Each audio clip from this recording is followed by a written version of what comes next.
The Adventures of Sherlock Holmes. The Adventure of the Speckled Band. On glancing over my notes of the 70-odd cases in which I have during the last 8 years studied the methods of my friend Sherlock Holmes, I find many tragic, some comic, a large number merely strange, but none commonplace, for working as he did rather for the love of his art than for the acquirement of wealth, he refused to associate himself with any investigation which did not tend towards the unusual and even the fantastic. Of all these varied cases, however, I cannot recall any which presented more singular features than that which was associated with the well-known Surrey family of the Roylotts of Stoke Moran. The events in question occurred in the early days of my association with Holmes, when we were sharing rooms as bachelors in Baker Street. It is possible that I might have placed them upon record before, but a promise of secrecy was made at the time, from which I have only been freed during the last month by the untimely death of the lady to whom the pledge was given. It is perhaps as well that the facts should now come to light, for I have reasons to know that there are widespread rumours as to the death of Dr. Grimsby Roylott, which tend to make the matter even more terrible than the truth. It was early in April in the year '83 that I woke one morning to find Sherlock Holmes standing fully dressed by the side of my bed. He was a late riser, as a rule, and as the clock on the mantelpiece showed me that it was only 7:15, I blinked up at him in some surprise, and perhaps just a little resentment, for I was myself regular in my habits. "Very sorry to knock you up, Watson," said he, "but it's the common lot this morning. Mrs. Hudson has been knocked up. She retorted upon me, and I on you." "What is it, then? A fire?" "No, a client. It seems that a young lady has arrived in a considerable state of excitement, who insists upon seeing me. She is waiting now in the sitting-room. Now, when young ladies wander about the metropolis at this hour of the morning and knock sleepy people up out of their beds, I presume that it is something very pressing which they should have to communicate. Should it prove to be an interesting case, you would, I am sure, wish to follow it from the outset. I thought at any rate that I should call you and give you the chance." "My dear fellow, I would not miss it for anything." I had no keener pleasure than in following Holmes in his professional investigations, and in admiring the rapid deductions, as swift as intuitions, and yet always founded on a logical basis with which he unravelled the problems which were submitted to him. I rapidly threw on my clothes, and was ready in a few minutes to accompany my friend down to the sitting-room. A lady dressed in black and heavily veiled, who had been sitting in the window, rose as we entered. "Good morning, madam," said Holmes cheerily. "My name is Sherlock Holmes. This is my intimate friend and associate, Dr. Watson, before whom you can speak as freely as before myself. Ha! I am glad to see that Mrs. Hudson has had the good sense to light the fire. Pray draw up to it, and I shall order you a cup of hot coffee, for I observe that you are shivering." "It is not cold which makes me shiver," said the woman in a low voice, changing her seat as requested. "What then?" "It is fear, Mr. Holmes. It is terror." She raised her veil as she spoke, and we could see that she was indeed in a pitiable state of agitation, her face all drawn and grey, with restless, frightened eyes like those of some hunted animal. Her features and figure were those of a woman of 30, but her hair was shot with premature grey, and her expression was weary and haggard. Sherlock Holmes ran her over with one of his quick, all-comprehensive glances. "You must not fear," said he soothingly, bending forward and patting her forearm. "We shall soon set matters right, I have no doubt. You have come in by train this morning, I see?" "You know me, then?" "No, but I observed the second half of a return ticket in the palm of your left glove. You must have started early, and yet you had a good drive in a dog-cart along heavy roads before you reached the station." The lady gave a violent start and stared in bewilderment at my companion. "There is no mystery, my dear madam," said he, smiling. "The left arm of your jacket is spattered with mud in no less than 7 places. The marks are perfectly fresh. There is no vehicle save a dog-cart which throws up mud in that way, and then only when you sit on the left-hand side of the driver." "Whatever your reasons may be, you are perfectly correct," said she. "I started from home before 6, reached Leatherhead at 20 past, and came in by the first train to Waterloo. Sir, I can stand this strain no longer. I shall go mad if it continues. I have no one to turn to, none, save only one who cares for me, and he, poor fellow, can be of little aid. I have heard of you, Mr. Holmes. I have heard of you from Mrs. Farintosh, whom you helped in the hour of her sore need. It was from her that I had your address. Oh, sir, do you not think that you could help me too, and at least throw a little light through the dense darkness which surrounds me? At present it is out of my power to reward you for your services, but in a month or 6 weeks I shall be married, with the control of my own income, and then at least you shall not find me ungrateful." Holmes turned to his desk and, unlocking it, drew out a small case-book which he consulted. "Farintosh," said he. "Ah, yes, I recall the case. It was concerned with an opal tiara. I think it was before your time, Watson. I can only say, madam, that I shall be happy to devote the same care to your case as I did to that of your friend. As to reward, my profession is its own reward, but you are at liberty to defray whatever expenses I may be put to at the time which suits you best. And now I beg that you will lay before us everything that may help us in forming an opinion upon the matter." "Alas!" replied our visitor, "the very horror of my situation lies in the fact that my fears are so vague and my suspicions depend so entirely upon small points, which might seem trivial to another, that even he to whom of all others I have a right to look for help and advice looks upon all that I tell him about it as the fancies of a nervous woman. He does not say so, but I can read it from his soothing answers and averted eyes. But I have heard, Mr. Holmes, that you can see deeply into the manifold wickedness of the human heart. You may advise me how to walk amid the dangers which encompass me." "I am all attention, madam." "My name is Helen Stoner, and I am living with my stepfather, who is the last survivor of one of the oldest Saxon families in England, the Roylotts of Stoke Moran, on the western border of Surrey." Holmes nodded his head. "The name is familiar to me," said he. "The family was at one time among the richest in England, and the estates extended over the borders into Berkshire in the north and Hampshire in the west. In the last century, however, 4 successive heirs were of a dissolute and wasteful disposition, and the family ruin was eventually completed by a gambler in the days of the Regency. Nothing was left save a few acres of ground and the 200-year-old house, which is itself crushed under a heavy mortgage. The last squire dragged out his existence there, living the horrible life of an aristocratic pauper, but his only son, my stepfather, seeing that he must adapt himself to the new conditions, obtained an advance from a relative, which enabled him to take a medical degree, and went out to Calcutta, where by his professional skill and his force of character he established a large practice. In a fit of anger, however, caused by some robberies which had been perpetrated in the house, he beat his native butler to death and narrowly escaped a capital sentence.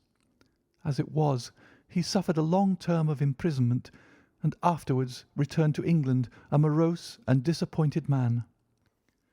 When Dr. Roylott was in India, he married my mother, Mrs. Stoner, the young widow of Major General Stoner, of the Bengal Artillery.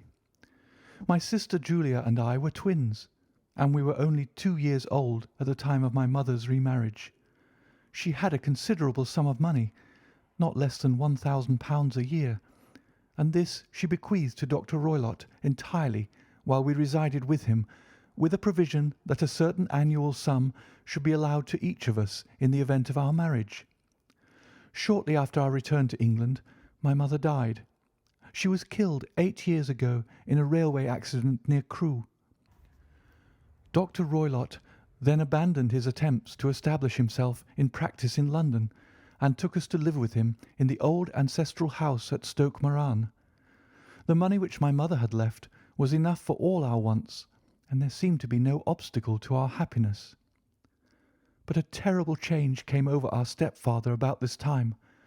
Instead of making friends and exchanging visits with our neighbours, who had at first been overjoyed to see a Roylott of Stoke Moran back in the old family seat, he shut himself up in his house and seldom came out, save to indulge in ferocious quarrels with whoever might cross his path. Violence of temper, approaching to mania, has been hereditary in the men of the family, and in my stepfather's case it had, I believe, been intensified by his long residence in the tropics. A series of disgraceful brawls took place, two of which ended in the police court, until at last he became the terror of the village, and the folks would fly at his approach, for he is a man of immense strength and absolutely uncontrollable in his anger. Last week he hurled the local blacksmith over a parapet into a stream, and it was only by paying over all the money which I could gather together that I was able to avert another public exposure. He had no friends at all save the wandering gipsies, and he would give these vagabonds leave to encamp upon the few acres of bramble-covered land which represent the family estate, and would accept in return the hospitality of their tents, wandering away with them sometimes for weeks on end. He has a passion also for Indian animals, which are sent over to him by a correspondent, and he has at this moment a cheetah and a baboon which wander freely over his grounds and are feared by the villagers almost as much as their master. You can imagine from what I say that my poor sister Julia and I had no great pleasure in our lives. No servant would stay with us, and for a long time we did all the work of the house. She was but 30 at the time of her death, and yet her hair had already begun to whiten, even as mine has. Your sister is dead, then? She died just 2 years ago, and it is of her death that I wish to speak to you. You can understand that, living the life which I have described, we were little likely to see anyone of our own age and position. We had, however, an aunt, my mother's maiden sister, Miss Honoria Westphale, who lives near Harrow, and we were occasionally allowed to pay short visits at this lady's house. Julia went there at Christmas 2 years ago, and met there a half-pay major of marines, to whom she became engaged. My stepfather learned of the engagement when my sister returned, and offered no objection to the marriage, but within a fortnight of the day which had been fixed for the wedding, the terrible event occurred which has deprived me of my only companion. Sherlock Holmes had been leaning back in his chair, with his eyes closed and his head sunk in a cushion, but he half opened his lids now and glanced across at his visitor. "Pray be precise as to details," said he. "It is easy for me to be so, for every event of that dreadful time is seared into my memory. The manor house is, as I have already said, very old, and only one wing is now inhabited. The bedrooms in this wing are on the ground floor, the sitting rooms being in the central block of the buildings. Of these bedrooms, the first is Dr. Roylott's, the second my sister's, and the third my own. There is no communication between them, but they all open out into the same corridor. Do I make myself plain?" "Perfectly so." "The windows of the 3 rooms open out upon the lawn. That fatal night, Dr. Roylott had gone to his room early, though we knew that he had not retired to rest, for my sister was troubled by the smell of the strong Indian cigars which it was his custom to smoke. She left her room, therefore, and came into mine, where she sat for some time, chatting about her approaching wedding. At 11 o'clock she rose to leave me, but she paused at the door and looked back. "Tell me, Helen," said she, "have you ever heard anyone whistle in the dead of the night?" "Never," said I. "I suppose that you could not possibly whistle yourself in your sleep?" "Certainly not. But why?" "Because during the last few nights I have always, about 3 in the morning, heard a low, clear whistle. I am a light sleeper, and it has awakened me, I cannot tell where it came from. Perhaps from the next room. Perhaps from the lawn. I thought that I would just ask you whether you had heard it." "No, I have not. It must be those wretched gipsies in the plantation." "Very likely. And yet if it were on the lawn, I wonder that you did not hear it also." "Ah, but I sleep more heavily than you." "Well, it is of no great consequence at any rate." She smiled back at me, closed my door, and a few moments later I heard her key turn in the lock. "Indeed," said Holmes. "Was it your custom always to lock yourselves in at night?" "Always." "And why?" "I think that I mentioned to you that the doctor kept a cheetah and a baboon. We had no feeling of security unless our doors were locked." "Quite so. Pray proceed with your statement." "I could not sleep that night. A vague feeling of impending misfortune impressed me. My sister and I, you will recollect, were twins, and you know how subtle are the links which bind two souls which are so closely allied.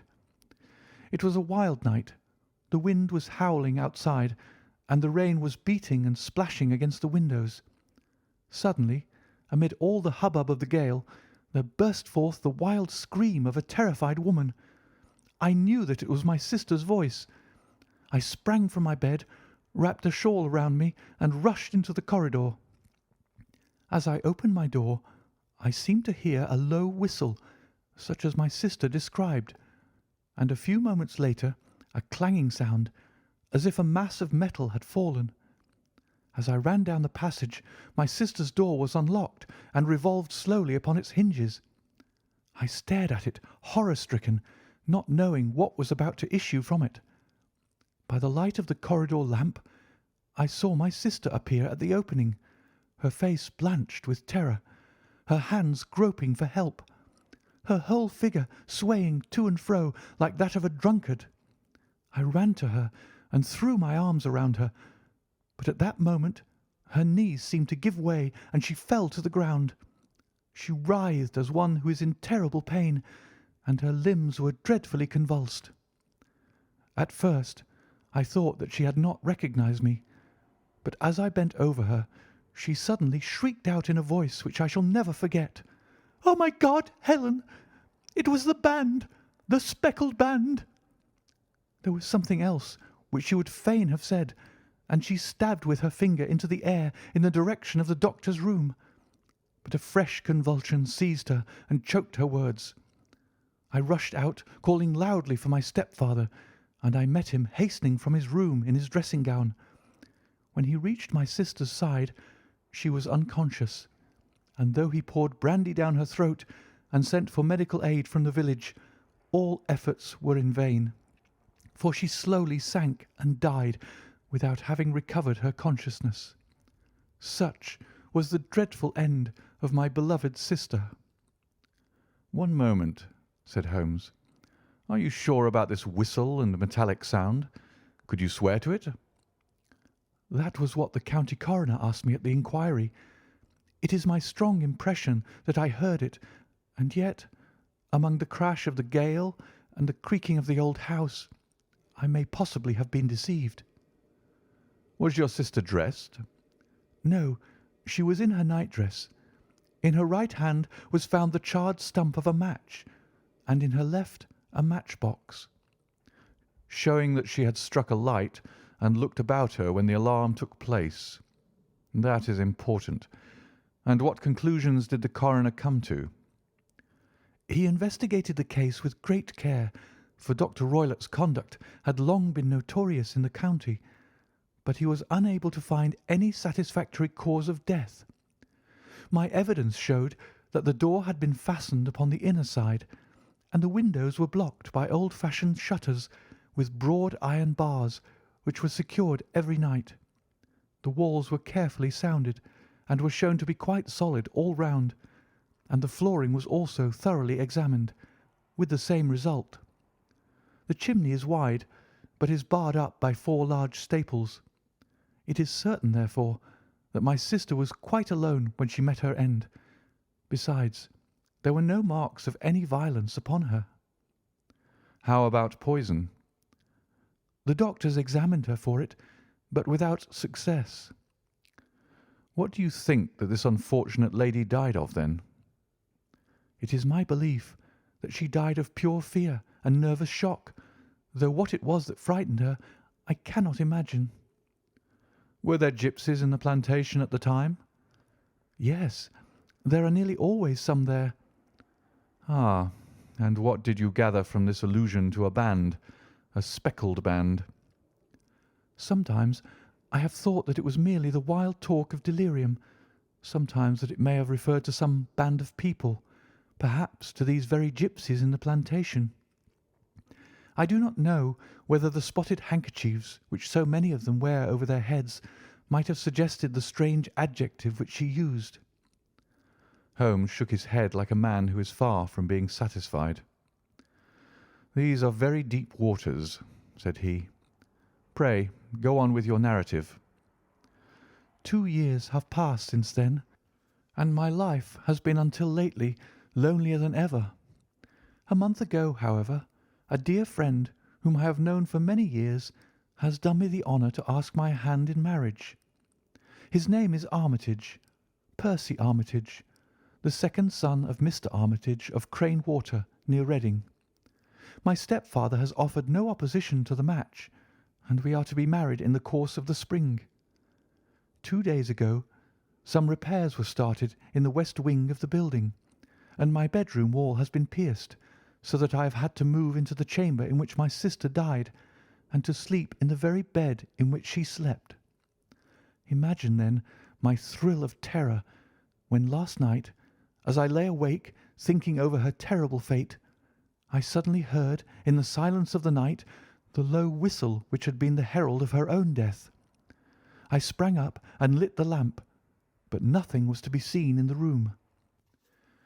I was too shaken to go to bed again, however, so I dressed, and as soon as it was daylight I slipped down, got a dog-cart at the Crown Inn, which is opposite, and drove to Leatherhead, from whence I have come on this morning with the one object of seeing you and asking your advice." "You have done wisely," said my friend. "But have you told me all?" "Yes, all." "Miss Roylott, you have not. You are screening your stepfather." "Why?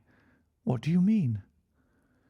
For answer, Holmes pushed back the frill of black lace which fringed the hand that lay upon our visitor's knee. 5 little livid spots, the marks of 4 fingers and a thumb, were printed upon the white wrist. "You have been cruelly used," said Holmes. The lady coloured deeply and covered over her injured wrist. "He is a hard man," she said, "and perhaps he hardly knows his own strength." There was a long silence, during which Holmes leaned his chin upon his hands and stared into the crackling fire. "This is a very deep business," he said at last. "There are 1,000 details which I should desire to know before I decide upon our course of action. Yet we have not a moment to lose.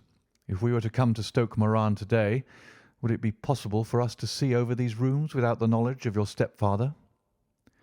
"As it happens, he spoke of coming into town to-day upon some most important business. It is probable that he will be away all day, and that there would be nothing to disturb you. We have a housekeeper now, but she is old and foolish, and I could easily get her out of the way." "Excellent. You are not averse to this trip, Watson?" "By no means." "Then we shall both come. What are you going to do yourself?" "I have 1 or 2 things which I would wish to do now that I am in town, but I shall return by the 12 o'clock train, so as to be there in time for your coming." "And you may expect us early in the afternoon. I have myself some small business matters to attend to. Will you not wait and breakfast?" "No, I must go. My heart is lightened already since I have confided my trouble to you. I shall look forward to seeing you again this afternoon." She dropped her thick black veil over her face and glided from the room. "And what do you think of it all, Watson?" asked Sherlock Holmes, leaning back in his chair. "It seems to me to be a most dark and sinister business." "Dark enough and sinister enough." Yet if the lady is correct in saying that the flooring and walls are sound, and that the door, window, and chimney are impassable, then her sister must have been undoubtedly alone when she met her mysterious end. What becomes, then, of these nocturnal whistles, and what of the very peculiar words of the dying woman? I cannot think. When you combine the ideas of whistles at night, the presence of a band of gipsies who are on intimate terms with this old doctor, the fact that we have every reason to believe that the doctor has an interest in preventing his stepdaughter's marriage, the dying allusion to a band, and finally the fact that Miss Helen Stoner heard a metallic clang, which might have been caused by one of those metal bars that secured the shutters falling back into its place, I think that there is good ground to think that the mystery may be cleared along those lines. But what then did the gipsies do? I cannot imagine. I see many objections to any such theory. And so do I. It is precisely for that reason that we are going to Stoke Moran this day. I want to see whether the objections are fatal, or if they may be explained away. But what in the name of the devil? The ejaculation had been drawn from my companion by the fact that our door had been suddenly dashed open and that a huge man had framed himself in the aperture.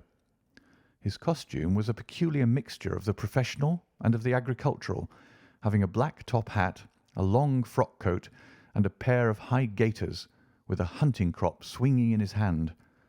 So tall was he that his hat actually brushed the crossbar of the doorway, and his breadth seemed to span it across from side to side. A large face, seared with 1,000 wrinkles, burned yellow with the sun, and marked with every evil passion, was turned from one to the other of us, while his deep-set, bile-shot eyes and his high, thin, fleshless nose gave him somewhat the resemblance to a fierce old bird of prey. "Which of you is Holmes?" asked this apparition. "My name, sir, but you have the advantage of me," said my companion quietly. "I am Dr. Grimsby Roylott of Stoke Moran." "Indeed, doctor," said Holmes blandly. "Pray take a seat." "I will do nothing of the kind. My stepdaughter has been here. I have traced her. What has she been saying to you?" "It is a little cold for the time of year," said Holmes. "What has she been saying to you?" screamed the old man furiously. "But I have heard that the crocuses promise well," continued my companion imperturbably. "Ha! You put me off, do you?"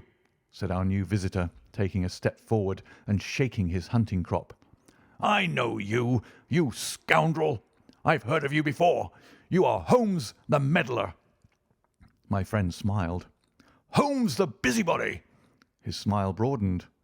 "Holmes the Scotland Yard Jack-in-office." Holmes chuckled heartily. "Your conversation is most entertaining," said he. "When you go out, close the door, for there is a decided draught." "I will go when I've said my say. Don't you dare to meddle with my affairs. I know that Miss Stoner has been here. I traced her. I am a dangerous man to fall foul of. See here." He stepped swiftly forward, seized the poker, and bent it into a curve with his huge brown hands. "See that you keep yourself out of my grip," he snarled, and hurling the twisted poker into the fireplace, he strode out of the room. "He seems a very amiable person," said Holmes, laughing. "I'm not quite so bulky, but if he had remained, I might have shown him that my grip was not much more feeble than his own." As he spoke, he picked up the steel poker and, with a sudden effort, straightened it out again. Fancy his having the insolence to confound me with the official detective force. This incident gives zest to our investigation, however, and I only trust that our little friend will not suffer from her imprudence in allowing this brute to trace her. And now, Watson, we shall order breakfast, and afterwards I shall walk down to Doctors' Commons, where I hope to get some data which may help us in this matter. It was nearly 1 o'clock when Sherlock Holmes returned from his excursion. He held in his hand a sheet of blue paper, scrawled over with notes and figures. "I have seen the will of the deceased wife," said he. To determine its exact meaning, I have been obliged to work out the present prices of the investments with which it is concerned. The total income, which at the time of the wife's death was little short of £1,100, is now, through the fall of agricultural prices, not more than £750. Each daughter can claim an income of £250 in case of marriage. It is evident, therefore, that if both girls had married, this beauty would have had a mere pittance, while even one of them would cripple him to a very serious extent. My morning's work has not been wasted, since it has proved that he has the very strongest motives for standing in the way of anything of the sort. And now, Watson, this is too serious for dawdling, especially as the old man is aware that we are interesting ourselves in his affairs. So, if you are ready, we shall call a cab and drive to Waterloo. I should be very much obliged if you would slip your revolver into your pocket. An Ely's No. 2 is in an excellent argument with gentlemen who can twist steel pokers into knots. That and a toothbrush are, I think, all that we need. At Waterloo we were fortunate in catching a train for Leatherhead, where we hired a trap at the station inn and drove for 4 or 5 miles through the lovely Surrey lanes. It was a perfect day, with a bright sun and a few fleecy clouds in the heavens. The trees and wayside hedges were just throwing out their first green shoots, and the air was full of a pleasant smell of the moist earth. To me, at least, there was a strange contrast between the sweet promise of the spring and this sinister quest upon which we were engaged. My companion sat in the front of the trap, his arms folded, his hat pulled down over his eyes, and his chin sunk upon his breast, buried in the deepest thought. Suddenly, however, he started, tapped me on the shoulder, and pointed over the meadows. "Look there," said he. A heavily timbered park stretched up in a gentle slope, thickening into a grove at the highest point. From amid the branches there jutted out the grey gables and high roof tree of a very old mansion. "Stoke Moran?" said he. "Yes, sir. That be the house of Dr. Grimsby Roylott," remarked the driver. "There is some building going on there," said Holmes. "That is where we are going." "There's the village," said the driver, pointing to a cluster of roofs some distance to the left. "But if you want to get to the house, you'll find it shorter to get over this stile, and so by the footpath over the fields. There it is, where the lady is walking." "And the lady, I fancy, is Miss Stoner," observed Holmes, shading his eyes. "Yes, I think we had better do as you suggest." We got off, paid our fare, and the trap rattled back on its way to Leatherhead. "I thought it as well," said Holmes as we climbed the stile, "that this fellow should think we had come here as architects, or on some definite business. It may stop his gossip. Good afternoon, Miss Stoner. You see that we had been as good as our word." Our client of the morning had hurried forward to meet us with a face which spoke her joy. "I have been waiting so eagerly for you," she cried, shaking hands with us warmly. "All has turned out splendidly. Dr. Roylott has gone to town, and it is unlikely that he will be back before evening." "We have had the pleasure of making the doctor's acquaintance," said Holmes, and in a few words he sketched out what had occurred. Miss Stoner turned white to the lips as she listened. "Good heavens!" she cried. "He has followed me, then?" "So it appears." "He is so cunning that I never know when I am safe from him. What will he say when he returns?" "He must guard himself, for he may find that there is someone more cunning than himself upon his track. You must lock yourself up from him tonight. If he is violent, we shall take you away to your aunt's at Harrow. Now, we must make the best use of our time, so kindly take us at once to the rooms which we are to examine." The building was of grey, lichen-blotched stone, with a high central portion and 2 curving wings, like the claws of a crab, thrown out on each side. In one of these wings the windows were broken and blocked with wooden boards, while the roof was partly caved in, a picture of ruin. The central portion was in little better repair, but the right-hand block was comparatively modern, and the blinds in the windows, with the blue smoke curling up from the chimneys, showed that this was where the family resided. Some scaffolding had been erected against the end wall, and the stonework had been broken into, but there were no signs of any workmen at the moment of our visit. Holmes walked slowly up and down the ill-trimmed lawn, and examined with deep attention the outsides of the windows. "This, I take it, belongs to the room in which you used to sleep, the centre one to your sister's, and the one next to the main building to Dr. Roylott's chamber." "Exactly so, but I am now sleeping in the middle one." "Pending the alterations, as I understand. By the way, there does not seem to be any very pressing need for repairs at that end wall." "There were none. I believe that it was an excuse to move me from my room." "Ah, that is suggestive. Now, on the other side of this narrow wing runs the corridor from which these 3 rooms open. There are windows in it, of course?" "Yes, but very small ones, too narrow for anyone to pass through." "As you both locked your doors at night, your rooms were unapproachable from that side. Now, would you have the kindness to go into your room and bar your shutters?" Miss Stoner did so, and Holmes, after a careful examination through the open window, endeavoured in every way to force the shutter open, but without success. There was no slit through which a knife could be passed to raise the bar. Then with his lens he tested the hinges, but they were of solid iron, built firmly into the massive masonry. "Hum," said he, scratching his chin in some perplexity. "My theory certainly presents some difficulties. No one could pass these shutters if they were bolted. Well, we shall see if the inside throws any light upon the matter." A small side door led into the whitewashed corridor from which the 3 bedrooms opened.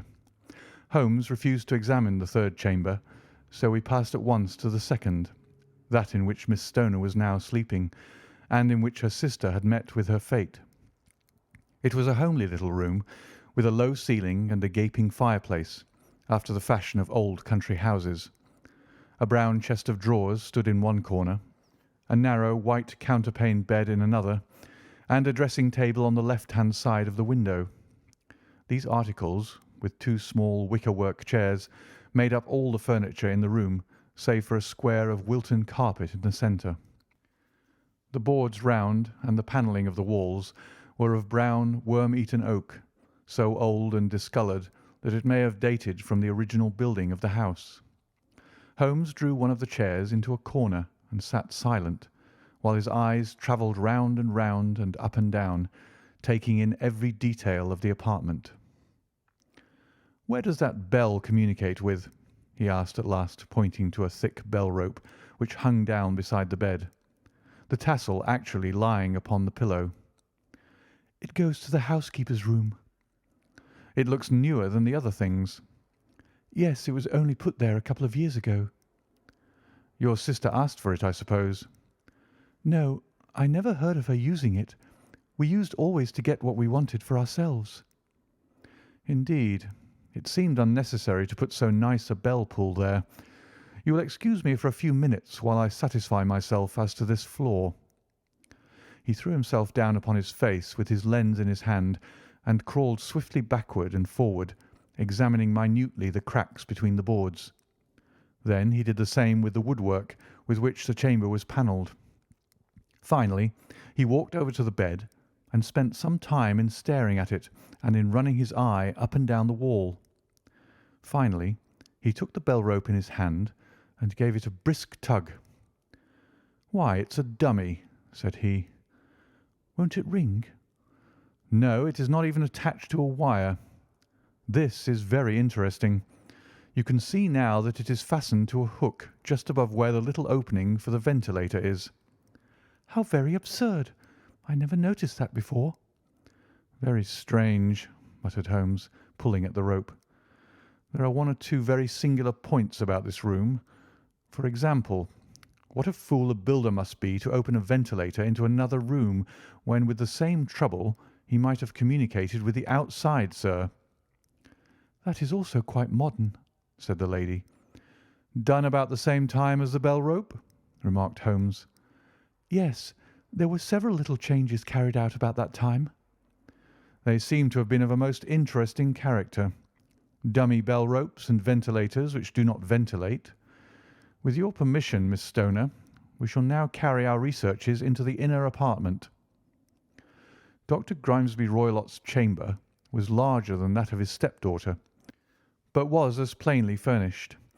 A camp bed, a small wooden shelf full of books, mostly of a technical character, an armchair beside the bed, a plain wooden chair against the wall, a round table, and a large iron safe were the principal things which met the eye. Holmes walked slowly round and examined each and all of them with the keenest interest. "What's in here?" he asked, tapping the safe. "My stepfather's business papers." "Oh, you have been inside, then?" "Only once, some years ago. I remember that it was full of papers." "There isn't a cat in it, for example?" "No. What a strange idea." "Well, look at this." He took up a small saucer of milk which stood on top of it. "No, we don't keep a cat, but there is a cheetah and a baboon." "Ah, yes, of course. Well, a cheetah is just a big cat, and yet a saucer of milk does not go very far in satisfying its wants, I dare say. There is one point which I should wish to determine." He squatted down in front of the wooden chair and examined the seat of it with the greatest attention. "Thank you. That is quite settled," said he, rising and putting his lens in his pocket. "Hullo! There is something interesting." The object which had caught his eye was a small dog lash hung on one corner of the bed. The lash, however, was curled upon itself and tied so as to make a loop of whipcord. "What do you make of that, Watson?" "It's a common enough lash, but I don't know why it should be tied." "That is not quite so common, is it? Ah, me, it's a wicked world, and when a clever man turns his brains to crime, it is the worst of all. I think that I have seen enough now, Miss Stoner, and with your permission we shall walk out upon the lawn." I had never seen my friend's face so grim or his brow so dark as it was when we turned from the scene of this investigation. We had walked several times up and down the lawn, neither Miss Stoner nor myself liking to break in upon his thoughts before he roused himself from his reverie. "It is very essential, Miss Stoner," said he, "that you should absolutely follow my advice in every respect." "I shall most certainly do so." "The matter is too serious for any hesitation. Your life may depend upon your compliance." "I assure you that I am in your hands." "In the first place, both my friend and I must spend the night in your room." Both Miss Stoner and I gazed at him in astonishment. "Yes, it must be so. Let me explain. I believe that this is the village inn over there." "Yes, that is the Crown." "Very good. Your windows will be visible from there." "Certainly." "You must confine yourself to your room on pretence of a headache when your stepfather comes back. Then, when you hear him retire for the night, you must open the shutters of your window, undo the hasp, put your lamp there as a signal to us, and then withdraw quietly with everything which you are likely to want into the room which you used to occupy. I have no doubt that, in spite of the repairs, you could manage there for one night." "Oh, yes, easily." "The rest you will leave in our hands." "But what will you do?" "We shall spend the night in your room, and we shall investigate the cause of this noise which has disturbed you." "I believe, Mr. Holmes, that you have already made up your mind," said Miss Stoner, laying her hand upon my companion's sleeve. "Perhaps I have." "Then, for pity's sake, tell me what was the cause of my sister's death." "I should prefer to have clearer proofs before I speak." "You can at least tell me whether my own thought is correct, and if she died from some sudden fright." "No, I do not think so. I think that there was probably some more tangible cause. And now, Miss Stoner, we must leave you, for if Dr. Roylott returned and saw us, our journey would be in vain. Good-bye, and be brave, for if you will do what I have told you, you may rest assured that we shall soon drive away the dangers that threaten you." Sherlock Holmes and I had no difficulty in engaging a bedroom and sitting-room at the Crown Inn. They were on the upper floor, and from our window we could command a view of the avenue gate and of the inhabited wing of Stoke Moran Manor House. At dusk we saw Dr. Grimesby Roylott drive past, his huge form looming up beside the little figure of the lad who drove him. The boy had some slight difficulty in undoing the heavy iron gates, and we heard the hoarse roar of the doctor's voice and saw the fury with which he shook his clinched fists at him. The trap drove on, and a few minutes later we saw a sudden light spring up among the trees as the lamp was lit in one of the sitting rooms. "Do you know, Watson," said Holmes as we sat together in the gathering darkness, "I have really some scruples as to taking you tonight. There is a distinct element of danger. Can I be of assistance? Your presence might be invaluable. Then I shall certainly come. It is very kind of you. You speak of danger. You've evidently seen more in these rooms than was visible to me." "No, but I fancy that I may have deduced a little more. I imagine that you saw all that I did." "I saw nothing remarkable save the bell rope, and what purpose that could answer, I confess, is more than I imagine." "You saw the ventilator too?" "Yes, but I don't think that it's such a very unusual thing to have a small opening between two rooms. It was so small that a rat could hardly pass through." "I knew that we should find a ventilator before ever we came to Stoke Moran." "My dear Holmes." "Oh, yes, I did. You remember in her statement she said that her sister could smell Dr. Roylott's cigar. Now, of course, that suggested at once that there must be a communication between the two rooms. It could only be a small one, or it would have been remarked upon at the coroner's inquiry. I deduced a ventilator." "But what harm can there be in that?" "Well, there is at least a curious coincidence of dates. A ventilator is made, a cord is hung, and a lady who sleeps in the bed dies. Does not that strike you?" "I cannot as yet see any connection." "Did you observe anything very peculiar about that bed?" "No." "It was clamped to the floor.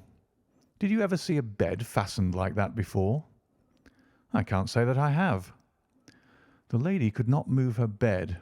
It must always be in the same relative position to the ventilator and to the rope, or so we may call it, since it was clearly never meant for a bell pull." "Holmes," I cried, "I seem to see dimly what you are hinting at. We are only just in time to prevent some subtle and horrible crime." "Subtle enough and horrible enough. When a doctor does go wrong, he is the first of criminals.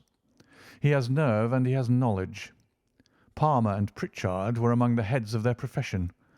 This man strikes even deeper, but I think, Watson, that we shall be able to strike deeper still. But we shall have horrors enough before the night is over. For goodness' sake, let us have a quiet pipe and turn our minds for a few hours to something more cheerful." About 9 o'clock the light among the trees was extinguished, and all was dark in the direction of the manor house. 2 hours passed slowly away, and then suddenly, just at the stroke of 11, a single bright light shone out right in front of us. "That is our signal," said Holmes, springing to his feet. "It comes from the middle window."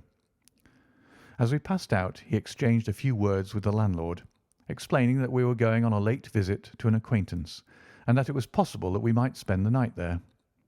A moment later we were out on the dark road, a chill wind blowing in our faces, and one yellow light twinkling in front of us through the gloom to guide us on our sombre errand. There was little difficulty in entering the grounds, for unrepaired breaches gaped in the old park wall.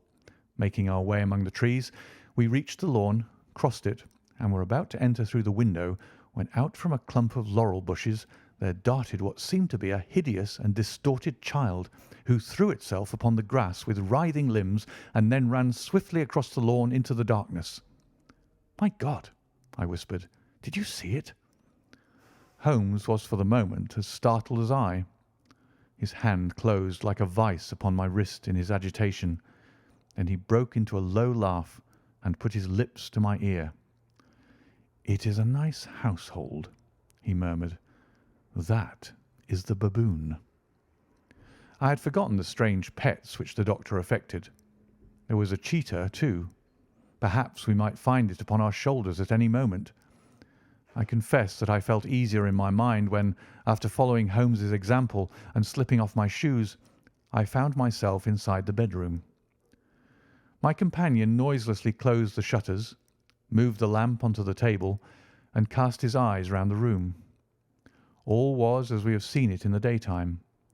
Then creeping up to me and making a trumpet of his hand, he whispered into my ear again so gently that it was all that I could do to distinguish the words. The least sound would be fatal to our plans. I nodded to show that I had heard. We must sit without light. He would see it through the ventilator. I nodded again. Do not go asleep. Your very life may depend upon it. Have your pistol ready in case we should need it. I will sit on the side of the bed, and you in that chair. I took out my revolver and laid it on the corner of the table. Holmes had brought up a long, thin cane, and this he placed upon the bed beside him. By it he laid the box of matches and the stump of a candle. Then he turned down the lamp, and we were left in darkness. How shall I ever forget that dreadful vigil? I could not hear a sound, not even the drawing of a breath, and yet I knew that my companion sat open-eyed within a few feet of me in the same state of nervous tension in which I was myself. The shutters cut off the least ray of light, and we waited in absolute darkness. From outside came the occasional cry of a night bird, and once at our very window a long-drawn cat-like whine, which told us that the cheetah was indeed at liberty. Far away we could hear the deep tones of the parish clock, which boomed out every quarter of an hour. How long they seemed, those quarters! 12 struck, and 1, and 2, and 3, and still we sat waiting silently for whatever might befall. Suddenly there was the momentary gleam of a light up in the direction of the ventilator, which vanished immediately, but was succeeded by a strong smell of burning oil and heated metal. Someone in the next room had lit a dark lantern. I heard a gentle sound of movement, and then all was silent once more, though the smell grew stronger. For half an hour I sat with straining ears. Then suddenly another sound became audible, a very gentle, soothing sound, like that of a small jet of steam escaping continually from a kettle. The instant that we heard it, Holmes sprang from the bed, struck a match, and lashed furiously with his cane at the bell pull. "You see it, Watson?" he yelled. "You see it?" But I saw nothing. At the moment when Holmes struck the light, I heard a low, clear whistle, but the sudden glare flashing into my weary eyes made it impossible for me to tell what it was at which my friend lashed so savagely. I could, however, see that his face was deadly pale and filled with horror and loathing. He had ceased to strike and was gazing up at the ventilator when suddenly there broke from the silence of the night the most horrible cry to which I have ever listened. It swelled up louder and louder, a hoarse yell of pain and fear and anger, all mingled in the one dreadful shriek. They say that away down in the village, and even in the distant parsonage, that cry raised the sleepers from their beds. It struck cold to our hearts, and I stood gazing at Holmes and he at me until the last echoes of it had died away into the silence from which it rose. "What can it mean?" I gasped. "It means that it is all over," Holmes answered, "and perhaps, after all, it is for the best. Take your pistol and we will enter Dr. Roylott's room." With a grave face he lit the lamp and led the way down the corridor. Twice he struck at the chamber door without any reply from within. Then he turned the handle and entered, I at his heels with the cocked pistol in my hand. It was a singular sight which met our eyes. On the table stood a dark lantern with the shutter half open, throwing a brilliant beam of light upon the iron safe, the door of which was ajar. Beside this table, on the wooden chair, sat Dr. Grimesby Roylott, clad in a long grey dressing-gown, his bare ankles protruding beneath, and his feet thrust into red heelless Turkish slippers. Across his lap lay the short stock with the long lash which we had noticed during the day. His chin was cocked upward, and his eyes were fixed in a dreadful, rigid stare at the corner of the ceiling. Round his brow he had a peculiar yellow band with brownish speckles, which seemed to be bound tightly around his head. As we entered, he made neither sound nor motion. "The band, the speckled band," whispered Holmes. I took a step forward. In an instant his strange headgear began to move, and there reared itself from among his hair the squat, diamond-shaped head and puffed neck of a loathsome servant. "It is a swamp adder," cried Holmes, "the deadliest snake in India. He has died within 10 seconds of being bitten. Violence does, in truth, recoil upon the violent, and the schemer falls into the pit which he digs for another. Let us thrust this creature back into its den, and we can then remove Miss Stoner to some place of shelter, and let the county police know what has happened."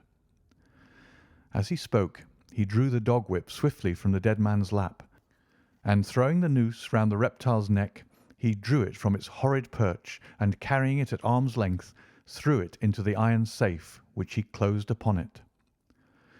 Such are the true facts of the death of Dr. Grimesby Roylott of Stoke Moran. It is not necessary that I should prolong a narrative which has already run to too great a length by telling how we broke the sad news to the terrified girl, how we conveyed her by the morning train to the care of her good aunt at Harrow, of how the slow process of official inquiry came to the conclusion that the doctor met his fate while indiscreetly playing with a dangerous pet. The little which I had yet to learn of the case was told me by Sherlock Holmes as we travelled back next day.